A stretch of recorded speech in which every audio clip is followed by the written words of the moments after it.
Play স্টোরে চলে যাবেন, এখানে যে সার্চ দিবেন সব বেস্ট রিসেলার প্লেস।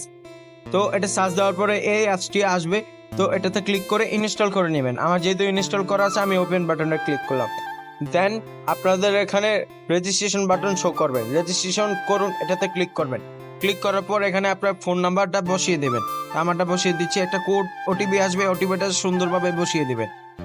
তো সিম্পলি আমিও বসিয়ে দিচ্ছি, সাবমিট করে দিবেন। তারপর আপনার নাম, আপনার শপের নেম, আপনার জেলা, আপনার ঠিকানা, সম্পূর্ণ ডিটেলসগুলো দিবেন। পাসওয়ার্ড দিবেন 6 সংখ্যার, আবার পাসওয়ার্ড দিবেন 6 সংখ্যার। তারপরে সেলার কোড, এই সেলার কোড, এই জিনিসটা একটু খেয়াল করার বিষয়, এখানে এই সেলার কোডটা ব্যবহার করবেন। ইনশাল্লাহ অনলাইন থেকে ফ্রিতে একদম ইনকাম করার জন্য বেস্ট একটা সাপোর্ট দেবো। সিম্পলি লগ ইন করে দিবেন। লগ ইন করার পর এই যে অ্যাপের মূল ড্যাশবোর্ড, এখান থেকে প্রোডাক্ট নিয়ে রিসেলিং করে ইনকাম করতে পারবেন। ধন্যবাদ।